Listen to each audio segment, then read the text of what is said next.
Para la siguiente entrevista nos acompañará la arquitecta Lilian Salazar Díaz, la cual es originaria de la ciudad de Cuernavaca y egresada del Instituto Tecnológico de Estudios Superiores de Monterrey, Campus Monterrey. Lilian se dedica principalmente a dar clases y a una asociación civil llamada Arquitect que se dedica a la accesibilidad de los espacios. En esta entrevista, la arquitecta Salazar nos platicará acerca de cómo la arquitectura se desenvuelve en un ámbito contemporáneo y muy moderno y lo que para ella ha sido la arquitectura de alguna manera, sus influencias e inspiraciones para que, o las cosas que la han llevado a ella a hacer proyectos tan importantes como lo ha hecho en el gobierno, en casas de interés social o algunos otros. Conoceremos la importancia de la arquitectura en México en temas de accesibilidad. Lilian es una maestra del TEC de Monterrey, Campus Ciudad de México, como ya nos platicó Bego. Pero las ganas del equipo de entrevistar a Lilian viene de una gran admiración de lo que ella ha hecho como maestra y en proyectos aparte. Lilian tiene una experiencia inigualable en el campo de la accesibilidad, lo cual a nosotros nos da como arquitectos una manera de proyectar mucho más íntegra y aparte de esto, lo más importante para nosotros es que Lilian nos ha enseñado más que la arquitectura a ser personas incluyentes y a aceptar las necesidades de todo el tipo de personas a las que nosotros de alguna manera debemos responder como arquitectos. En esta entrevista también conoceremos los detalles de la arquitectura mexicana y el rol que desempeña la accesibilidad en esta. También entenderemos cómo es parte fundamental de un arquitecto tomar en cuenta cada espacio que construye y diseña. Para nosotros cuatro es un gran honor saber que la arquitectura mexicana es algo más que una moda, sino es algo que va creciendo y que gracias a nosotros, los arquitectos, personas como Lilian Salazar, la arquitectura evoluciona de una manera muy íntegra y hace que esta ciudad de alguna manera cambie hasta el comportamiento humano. La arquitectura nos da más allá de un espacio para refugiarnos, un espacio para vivir, nos da una forma de vida la cual con Lilian aprenderemos a hacerla mucho más accesible, mucho más integral o mucho más influyente para que todas las personas seamos parte de una misma sociedad. Es importante que no solo como arquitectos, sino como mexicanos, entendamos que nuestro país necesita de personas que estén comprometidas a cambiar los espacios. En esta entrevista de semblanza y también de opinión, Lilian nos platicará cuáles fueron sus primeras experiencias, por qué quiso ser arquitecta, qué es lo que le llamó la atención, quiénes fueron sus principales influencias, cuáles han sido sus experiencias en el campo de la arquitectura, qué ha descubierto, qué le gusta, qué no le gusta, y principalmente por qué se enfocó a la accesibilidad y qué es lo importante que nosotros debemos tomar de ella. Para nosotros la arquitectura es una pasión, pero hemos aprendido ahora que es una pasión que conlleva responsabilidades, que no es una pasión que tú puedas expresar como un cuadro y puedas pintar lo que tú quieras, porque igual es un arte mucho más para ti. La arquitectura hemos aprendido con arquitectos y personas como Lilian Salazar que es algo que conlleva una responsabilidad muy grande, ya que es un arte que haces tú para otra persona, que tienes que tomar en cuenta la edad, la accesibilidad, como ahora lo vamos a escuchar, y muchos otros aspectos que no solo se basan en el diseño o en el gusto del arquitecto mismo, sino en la persona a quien lo vas a hacer. Es importante tomar en cuenta todas como las cosas que un cliente te pide para poder tú proyectar algo y ahora mucho más importante las necesidades, que hay personas que tienen necesidades diferentes a nosotros. Como dice mi compañera, la arquitectura debe tomarse como todo un reto, no solo como una carrera. Es una gran responsabilidad porque de ti depende cómo vaya a vivir una persona y cómo se vive día a día con un proyecto bien diseñado o con un proyecto mal diseñado. Por eso que pasaremos con nuestro compañero Ricardo Guadarrama, el cual será el entrevistador.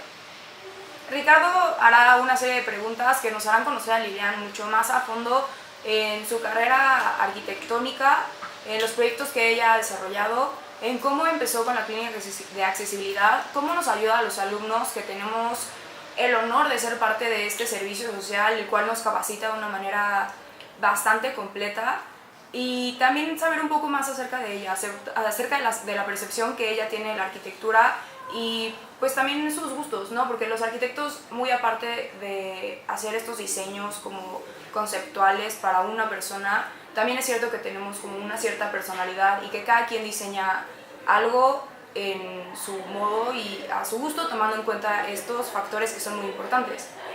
Como ya lo dijo mi compañera, estamos listos para escuchar a Lilian porque no solo es una arquitecta, para nosotros representa un gran ser humano, una maestra la cual tiene mucha experiencia, puedes acudir directamente a ella y su opinión para nosotros es muy importante.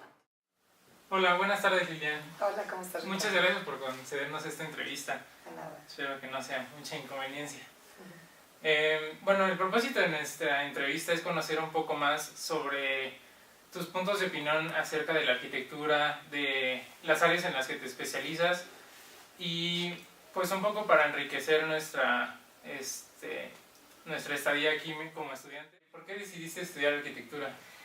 Realmente nunca tuve dudas de mi vocación. Mi papá es un ingeniero civil, mi mamá estudió decoración de interiores y creo que el punto intermedio es la arquitectura. Pero me gustó, tenía mucha facilidad de dibujo, me encanta el arte y pensar que las cosas que uno crea o genera en un papel de pronto se puedan llevar a cabo me parecía fascinante. Entonces no tuve dudas, la verdad es que fui directo a la arquitectura. Ok. ¿Cuáles son tus... bueno, ¿en qué te inspiras para tus proyectos o a lo largo de tu... desde que eres estudiante, en qué arquitectos te fijaste? ¿Qué es lo que te inspira? ¿Qué es lo que buscas en tu arquitectura? Fíjate que por mi experiencia profesional en la arquitectura, me ha tocado cuestiones muy prácticas, es decir, que me oigan los estudiantes, pero esta cuestión que siempre pedimos de que haya un concepto atrás de la arquitectura es muy importante, pero también allá afuera hay otro tipo de conceptos. Están los conceptos inspiracionales, el caracol y el río y etcétera, y luego están los conceptos prácticos, y el tipo de proyectos que yo he manejado tienen que ver, o la inspiración es básicamente el terreno, el cliente, porque son muchas veces trajes a la medida, o las necesidades propias del proyecto. Han sido cuestiones de mucha obra de gobierno o inclusive de interés social, en donde no cabe esta inspiración poética de la arquitectura que sí puede uno reflejar en otro tipo de proyectos, ¿no? Entonces han sido condicionantes sobre todo de terrenos y de necesidades de programa a veces muy, muy específicas. Ok, pero ¿no hay algo en especial que tú siempre busques, no sé, algún uso de materiales por algún gusto en especial o una forma semejante o algo que a ti te llene mucho o que te guste mucho de alguna arquitectura? La verdad es de que gracias a la diversidad de proyectos en las que me ha tocado de trabajar, tampoco ha habido esta gran oportunidad de repetirse, lo cual considero que es bueno hasta cierto punto. Es decir, si solamente te dedicas a la casa habitación, empiezas a buscar ese material que te gusta tanto y que lo sigues aplicando cuando haces esto. De pronto sí sucede en las casas habitación, o sea, sí me ha sucedido que empezamos de pronto a repetir ciertas cosas. Pero de pronto he tenido diversidad de cosas como hacer un servicio médico forense, en donde créeme que lo último que te inspira es la poesía y el material típico de la región. Ministerios públicos, o me ha tocado hacer centros de rehabilitación integral, o el Tribunal de Justicia en Cuernavaca. Entonces ese tipo de proyectos realmente sí buscas la cuestión de materiales, pero materiales sobre todo más que propiamente de la región y tal, buscas cosas que vayan a tener muy bajo mantenimiento y que sean de uso rudo por el tipo de lugares que son. ¿Por qué? Porque puede salirte muy económico hacerlo, pero si el mantenerlo resulta ser demasiado caro, pues la verdad tampoco tiene sentido este aspecto en la arquitectura. En la cuestión de vivienda sí, o sea, ahí por eso te digo, te inspira el tipo de vida que tiene tu cliente, ¿no? O sea, cuántos son en su familia, qué tipo de gente es, qué actividades. Un proyecto que hicimos aquí al lado de Disney, en la ex hacienda San Juan, aquí al lado de Disney, era una pareja que eran unos músicos de violonchelo los dos y solamente tenían un hijo. Y entonces tienes que hacer algo que refleje a esos clientes, ¿no? Era una casa que no era nueva, era una remodelación, una casa muy, muy vieja. Y entonces, ¿cómo empiezas a reflejar el espíritu de tus clientes? Pues es mucho conocerlos para ver qué material es el mejor para su estilo de vida, etc. Entonces ha sido bastante el no reflejarme yo a través de mis obras, sino querer reflejar al cliente y a las necesidades particulares. Sí, entonces, bueno, es que por ejemplo ahorita hay mucho de que construyes algo y ya es un estilo arquitectónico. Entonces, ¿tú crees que tu estilo es como, no sé, lo definirías dentro de un mismo concepto o es más abierto? Tal vez no el área de estilo. Yo creo que los arquitectos que están muy metidos en el proyecto son estos que ya se ubican y se clasifican en un estilo. Por mi experiencia profesional no se ha dado esa oportunidad de estar desarrollando un estilo que yo puedo definir como personal, ¿no? Pero igual está más padre, bueno, en mi opinión, poder explorar varios campos es algo más, como tú dices, o sea, por ejemplo, enfocarte de repente en un cliente específico, cómo atiende sus necesidades y después variar, está... Bueno, además también déjame decirte algo. Cambian los tiempos y cambian los criterios de la arquitectura y cambian muchas otras cosas. Yo cuando empecé a trabajar en Cuernavaca y el estilo Cuernavaca, si cabe decirlo, era todo de tejita y que pareciera virreinal del siglo XVIII, ¿no? Y en el despacho en el que yo empecé a trabajar se hacía mucha vivienda de interés medio, vivienda residencial. Y yo era directora de proyectos y el director del despacho me pedía hacer ese tipo de arquitectura estilo Cuernavaca, pero nada contemporáneo. Y como era mi primer trabajo, yo entré de lleno a eso. Y yo hasta me gustaba y era lo que yo hacía. Y tuvo que pasar tiempo después de que yo dejara ese despacho para darme cuenta que ¿cómo pude haber hecho eso? Pero claro, eso era en lo que yo me estaba moviendo en ese entonces y fue mi primer trabajo. Ahora las cosas son muy distintas y yo misma veo esa obra hacia atrás y digo, Entonces van cambiando también pues, muchas cosas en la experiencia profesional, ¿no? Sí, estoy de acuerdo. Por ejemplo, ahorita que hablamos ya de un estilo mexicano de Cuernavaca, por ejemplo, ¿tú cuáles crees que son las aportaciones que tiene la arquitectura mexicana hacia el mundo? Bueno, definitivamente el color, ¿no? El uso del color. Pero yo iría al color más allá del maquillaje, de la cuestión cosmética, de qué color pinto la pared. Que es en lo que muchos arquitectos contemporáneos mexicanos han caído. O sea, entre más estrambótico se ve el color, amarillo, rosa, creen que más mexicano puede ser. Pero te tendrías que ir atrás a la esencia de lo mexicano, de la cultura, más allá de la arquitectura, de la cultura mexicana, para entender el color, como por supuesto lo hizo Barragán. Entonces, todos estos colores que hoy por hoy usan muchos arquitectos, lo hacen a partir del uso del color en la arquitectura de Barragán. Y que el mismo Barragán se inspiró en un pintor, ¿no? En Chucho Reyes, para el uso del color. Y realmente tiene que ver con muchas cosas de la cultura mexicana, o sea, tiene que ver desde el carácter, ¿no? Desde la luz que tiene México. Y todas esas cosas se reflejan, y entonces el color es una consecuencia de ello. Entonces el color sin duda. Como un ejemplo, este edificio que en Reforma de Legorreta, esta torre, ¿no? Enfrente de la Torre Mayor, la torre de Vancomer.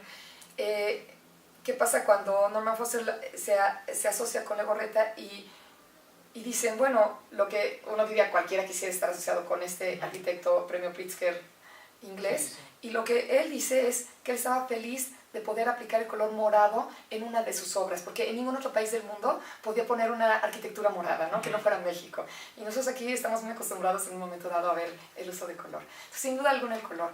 Creo que también, ¿qué más te puedo decir? Ciertos espacios y ciertas proporciones que creo que hacen que sea acogedora, pero si te vas más hacia la arquitectura vernácula, no llevado tan exitosamente a la arquitectura contemporánea.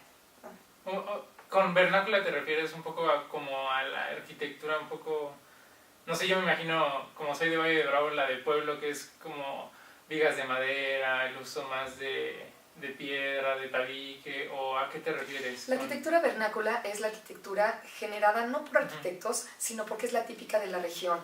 Y entonces responde a las necesidades de la región, pero no por la que hoy por hoy te hace un maestro de obras en los suburbios, en las zonas marginales de las ciudades. Es la que sí responde al clima, a la geografía de esa región. Entonces, entender por qué en lugares donde llueve mucho las casas tradicionales eran de techos de 2 aguas, pues respondía al clima de que en un techo de 2 aguas el agua escurre. ¿Y por qué en lugares del norte, que son muy, muy calientes, las casas viejas, muy antiguas, eran de techos muy altos? Pues porque el calor sube y entonces eso permitía que fueran más frescas. El entender a la arquitectura vernácula de cualquier lugar, no solo de México, y llevarla a lo contemporáneo con materiales y tecnologías contemporáneas, pues realmente es un éxito, porque es la gente que verdaderamente supo entender el sitio. Y hoy por hoy pueden hacer una casa geo que igual ubican en Mérida, que en México, que en Guadalajara, que en Chihuahua o Mexicali a 48 grados centígrados, porque no hay un entendimiento de esas necesidades o del sitio o del clima o de la geografía, ¿no?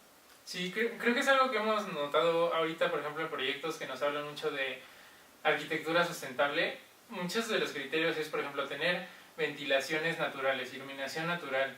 Y nos ponemos a analizar y creo que muchos de eso ya lo aplicaban en México como, pues, como tú dices, como vernáculo, o sea, como algo natural que respondía ya al medio ambiente y no como, por ejemplo, lo que vemos en Estados Unidos, que todo era por ventilaciones. Vemos un baño en medio de la casa y no tiene ventilación natural, todo se tiene que hacer por medio de energía eléctrica. Entonces, pues creo que sí, la arquitectura mexicana ya aplicaba muchos de los que ahora se llaman, se llama arquitectura sustentable, ¿no?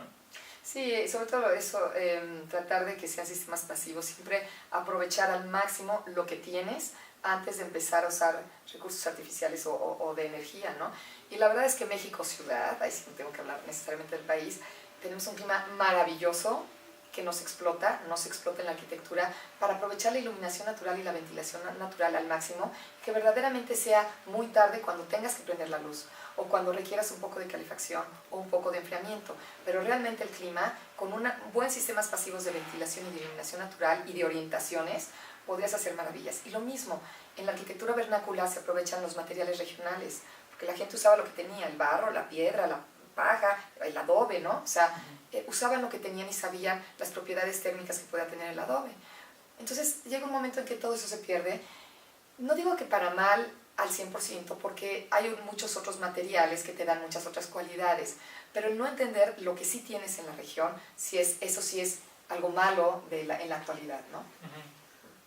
Creo que también pasa mucho eso porque, por ejemplo, que venimos de una época donde el concreto armado fue así como el esplendor, entonces todos se van con el concreto armado y, no, por ejemplo, en Valle de Bravo, que se ocupaba mucho el adobe, como dices, y no, pues ahora lo que está de moda es esto, entonces hay que aplicarlo y en lugar de buscar la belleza en el adobe, ¿no? Cosas así. Sí, ahora, como te digo, no podemos tampoco echar en tierra todos los avances que hay de los materiales y propiedades, o sea, el concreto te permitirá 1000 cosas que el adobe no, pero sí tratar de hacer la combinación exacta entre para qué requiero el concreto y para qué requiero el adobe. Si voy a hacer una casa de un solo piso, como para qué le pongo concreto, si voy a hacer un edificio, como que no puedo usar adobe, ¿no? Sí.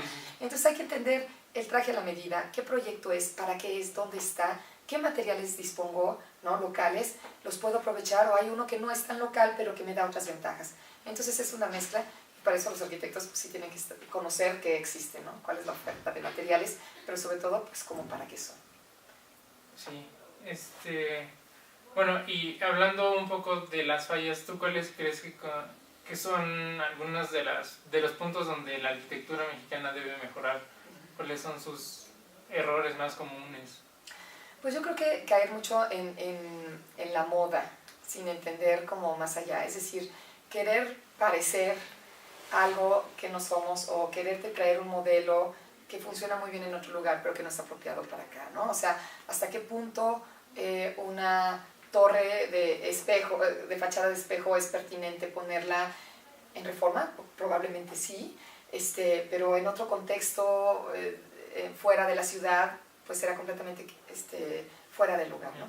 Entonces, me parece que muchas veces en México estamos mirando demasiado hacia afuera, lo cual no es malo, pero no sabemos reconocer la gran riqueza que tenemos aquí, cultural, que no tienen muchos otros países, de tradición, de todo eso, y que el mérito de Barragán no fue la producción arquitectónica que tuvo, yo creo que de los premios Pritzker es el que menos obra tuvo, pero el éxito de Barragán fue entender la riqueza cultural de México y llevarla a un lenguaje contemporáneo.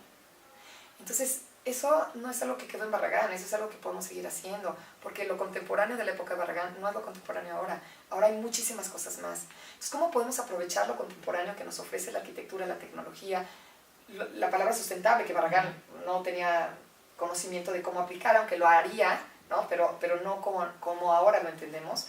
Entonces, ¿cómo podemos estar al día, pero entendiendo y rescatando todo lo que es México en su cultura, en su clima, etcétera, en sus tradiciones, ¿no? Entonces, para mí, eso es algo que hoy por hoy no se ve tan reflejado en muchos de los proyectos pues, de México, de la arquitectura, ¿no?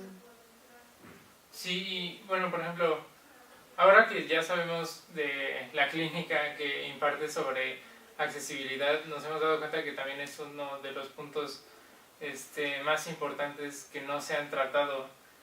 Y bueno, primero que nada, nos gustaría también saber por qué te decidiste dedicar o enfocar en esa área dentro de las fallas de la arquitectura.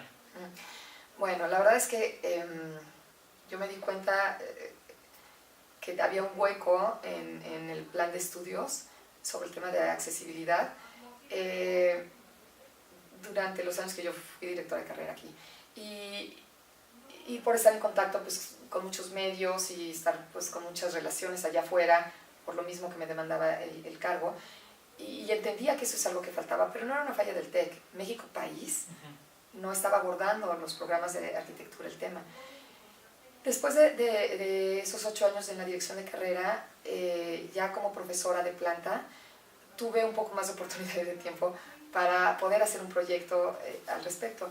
Entonces me asocié con Libre Acceso, que es una asociación civil, me parece las más importantes, si no la más importante en el tema en México, para abordar esta situación. Y lo que hicimos fue una alianza con un centro de evaluación en accesibilidad arquitectónica a inmuebles y entornos urbanos, que se llama Arquitec, que no es el TEC, no es Libre Acceso, sino es la alianza entre ambas.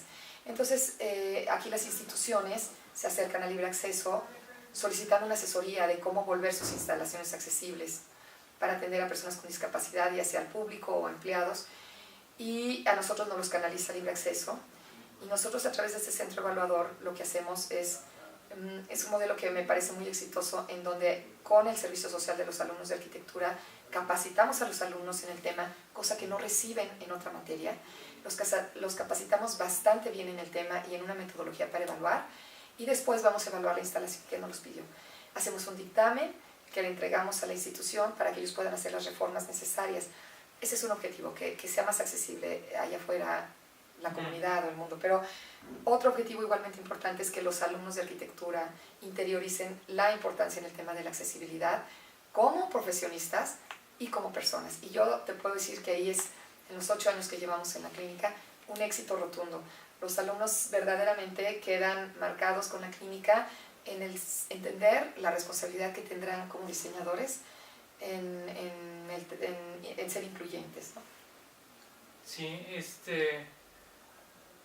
¿crees que ese tema de la accesibilidad solo recae dentro de la arquitectura o es un tema mucho más amplio que tal vez no se ha tratado, pues como tú dices, en todo México? ¿Que sea algo que solo recae en los arquitectos? O... No, es un monstruo de 1000 cabezas, porque aplica a todos los ámbitos. Es decir, te puedo decir que desde la cuestión de biomedicina, ¿no? Biomédicos, para hacer prótesis, ¿no? O sea, sí. Esa cuestión ya mucho más enfocada a la cuestión de leyes. Leyes hay muy buenas en términos de accesibilidad en México, o sea, somos inclusive promotores de leyes internacionales en el tema de accesibilidad.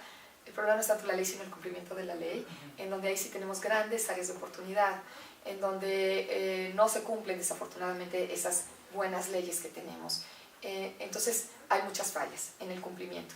Por otro lado, también están diseño industrial, hay muchos objetos. Una persona que tiene artritis y que no tiene movimientos en sus manos muy normales, pues requiere otro tipo de instrumentos. Ya se están haciendo, o sea, no es algo novedoso, que en lugar de tener un tenedor como lo conocemos, hay un tenedor torcido de tal manera el mango que una persona que tiene una mano sin poder mover puede llevarse la comida a la boca, porque no tiene que mover su mano, sino el instrumento está adaptado. Como eso te puedo decir que básicamente cualquier carrera tiene injerencia en el área de la accesibilidad. Lo que sucede es que el diseñador, no solamente el arquitecto, todo diseñador o gente del ámbito de la construcción, generamos barreras físicas. Y las barreras físicas evitan que las personas con discapacidad lleguen a su destino recreativo, de trabajo, de educación, etc. En el momento en que no nos mezclamos todos, empiezan a generarse estigmas y mitos y discriminación. Y eso genera barreras culturales y sociales. Y una barrera cultural y social es mucho más difícil de eliminar que una barrera física. Una barrera física, tienes 2 escalones y pones una rampa y es muy fácil. Pero realmente lo que ya generaste de generación en generación de barreras culturales y sociales es mucho más difícil de eliminar. Entonces todas las carreras tienen cabida, ¿no? La verdad es que sí. De las leyes que se han promocionado, ¿tú crees que sea porque las mismas autoridades no encuentran la forma de realizarlos, o porque, como tú dices, las barreras sociales que ya se generaron impiden que, no sé, que la misma gente ya no les cueste aceptar a los que son diferentes? Son las dos cosas y se tiene que actuar en paralelo, ni siquiera es primero lo uno y lo otro. Sin duda alguna necesitas la ley, porque si no hay ley no puedes exigir a los ciudadanos, o sea, así es, ¿no? Pero, ¿qué pasa con un cajón accesible? Los cajones de coches accesibles de estacionamiento, ¿no? O sea, los más cercanos son para personas con discapacidad y nunca falta el señor que no quiere que le rayen su supercoche deportivo, que como son cajones más anchos se va a estacionar ahí, o la señora que va al súper que quiere estar lo más cerquita con su camionetota de la puerta. Eso es cultural. Pero hay una falta de cumplimiento por parte de la ley en donde te puedes estacionar, pero te voy a poner una multa que no te vas a querer volver a estacionar. Entonces, esta cuestión de no dar seguimiento a las leyes, o sea, está por un lado la falta de cultura y está por otro lado la falta de la aplicación de la ley. Sí me parece que en muchos aspectos la ley no tiene los medios para dar seguimiento. Ejemplo, en el DF está el INDEPEDI, que es el Instituto para el Desarrollo de las Personas con Discapacidad, ¿no? Y ya hay una ley de accesibilidad en el DF que pide que todos los edificios que den servicios públicos sean accesibles. No solamente un edificio de gobierno que da servicios públicos, o una institución privada como esta da un servicio, que es la educación, y entonces tiene que volverse accesible. ¿Ok? Ahora que nos diga el INDEPEDI, ¿quién va a evaluar todos los edificios? Ellos no pueden hacerlo. Entonces tienen que encontrar mucho tipo de alianzas y muchas cosas atrás de una ley para poderla implementar. Es muy fácil decir, todos sean accesibles, ahora dime cómo lo hacemos, ¿no? Y en el cómo es que nos hace falta trabajar mucho. Y, por ejemplo, dentro de la arquitectura, bueno, sabemos que existen leyes o normas que nos ayudan a hacer de cierta forma accesibles los edificios, pero igual conocemos muchas constructoras que deciden por ciertos ahorros evadir esas normas. Y ¿existe algún tipo ya de sanciones hacia los edificios o algo que realmente ayude a concientizar a los que construyen para que pues hagamos un entorno más accesible? Bueno, otra vez está la ley. Ajá. Realmente, aunque una constructora o un despacho se quieran ahorrar dinero, la ley les pide hacer las cosas accesibles. O sea, si ellos siguen el reglamento de construcciones, siguen las normativas vigentes, simplemente por eso tendría que ser accesible. El hecho de no hacerlo es una falta a la ley por parte de las constructoras. Ahora, ¿qué pasa? Es mucho más barato construir algo de nuevo, accesible, que volver accesible a algo que ya existe. O sea, tener que tirar algo que ya existe y volverlo a ser accesible es mucho más caro que desde un principio diseñarlo accesible y construirlo accesible. Eso para las constructoras tendrían que entender que es un costo que ellas pues no pagan directamente. O sea, tú vendes lo que haces, las constructoras y los despachos tienen clientes y finalmente el cliente tendrá que pagarlo, ¿no? Pero no entenderlo como el castigo de que yo lo pago al cliente. Eventualmente todos, si llegamos a ser afortunados de tener una larga vida y llegar a viejos, necesitaremos la accesibilidad. En la manera en que nuestras casas son adaptables para que en un futuro se vuelvan accesibles, yo puedo vivir en mi casa toda la vida. Pero hoy por hoy la casa que yo personalmente habito no solamente es una casa de 3 pisos, sino que para llegar a ella desde el estacionamiento tengo que bajar un piso de área común, de área exterior. Es imposible que yo con una silla de ruedas pueda habitar en la casa en la que estoy. Entonces, en la medida que nosotros pensemos, no solamente como arquitectos y constructores, sino como usuarios, que lo que tengo me puede durar para toda la vida y tengamos esta conciencia hacia la accesibilidad, yo buscaré comprar una casa de a lo mejor una sola planta o adaptable para que yo pueda pasar ahí el resto de mi vida y hacer una sola inversión. Entonces, las constructoras, pues su incentivo principal debe ser cumplir la ley. Y si cumplen la ley, serán accesibles. Pero luego, tú cuando vas a construir algo tienes el visto bueno de obras, de una delegación y lo que sea. Pues alguien debería de supervisar que lo que esté en el proyecto suceda en la obra. Y eso también hay una parte de responsabilidad otra vez de la ley, del gobierno, ¿no? Sí. No debe de haber un incentivo de otra naturaleza. Si me haces un baño accesible a una constructora, te hago un descuento de impuestos. No. Eso existe para las empresas hoy por hoy en la cuestión de género, en donde la cuestión de género o de grupos vulnerables, en donde si tú contratas a un X porcentaje de personas con discapacidad, sí te hacen descuentos fiscales y es una manera de promover la inclusión, ¿no? Eso sí existe y no está mal que exista. Sí, pero debería ser natural, ¿no? Como tú dices. ¿Hay algún proyecto en el que tú hayas participado, del que te sientas orgullosa en el término de accesibilidad? ¿Algo que hayas realizado que creas que haya funcionado realmente o algo así? La verdad es que sí, aunque sí debo de decir que nosotros evaluamos cosas que ya están hechas, es decir, muy pocos proyectos los hemos evaluado en planos antes de ser construidos en accesibilidad. Prácticamente todo son cosas que ya existen y nos piden evaluar para volver accesibles, pero te puedo decir que sí ha sido notorio lo que ha sucedido en el Metrobús. Nosotros evaluamos la línea 2 del Metrobús en sus 36 estaciones y ha sido un parteaguas para las siguientes estaciones en cuanto a accesibilidad. Y eso sí lo pudimos evaluar antes de que se entregara la obra, por lo cual sí se hicieron las reformas.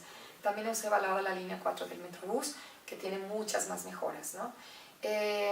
También hemos evaluado Kitsania, mencionaría dos proyectos más, Kitsania Cuicuilco, que me parece que es el edificio más accesible que hay, o mejor lograda la accesibilidad.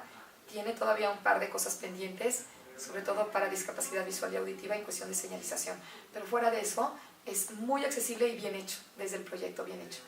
Y el otro caso de éxito te mencionaría que es Derechos Humanos del Distrito Federal, que son los viveros, enfrente de los viveros, este edificio que hizo Legorreta y que lo compró Derechos Humanos del DF y que es muy accesible, porque sería el colmo que Derechos Humanos no lo fuera. Sí, estoy de acuerdo.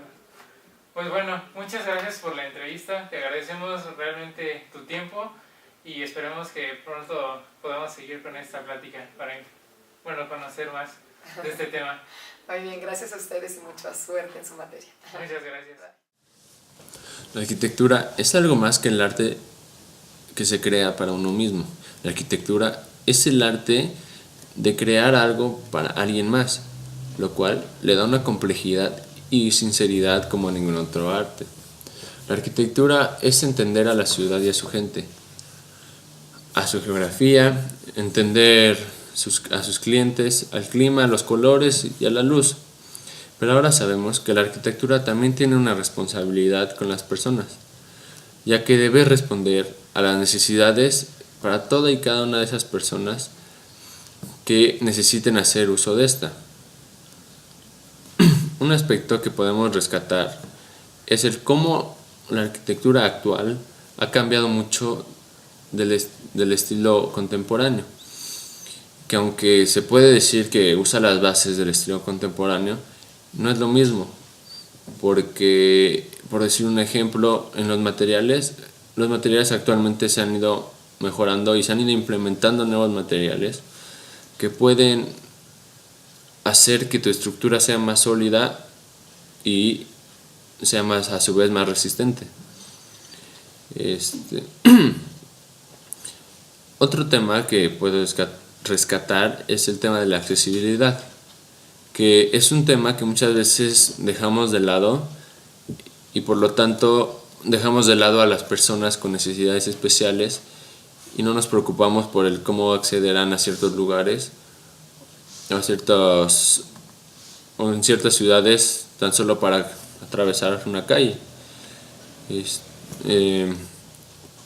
O muchas veces muchos edificios no cuentan con las formas de accesibilidad necesarias para estas personas, no tienen las entradas adecuadas, entonces es muy difícil que puedan entrar o salir. Un ejemplo es la arquitecta Lilian Salazar ha tenido proyectos muy importantes en este tema de la accesibilidad. Ahora sabemos qué tan importante es este tema para la arquitectura, que a su vez refleja cambios en el comportamiento de las personas y viceversa. La accesibilidad de nuestra parte como arquitectos empieza con el entendimiento de estas personas y culmina con la adaptación de nuestros edificios y estructuras para las necesidades de estas personas. Hemos aprendido mucho acerca de la vida y obra del arquitecto Salazar, quien nos ha dejado un mensaje de inclusión muy importante mediante la arquitectura.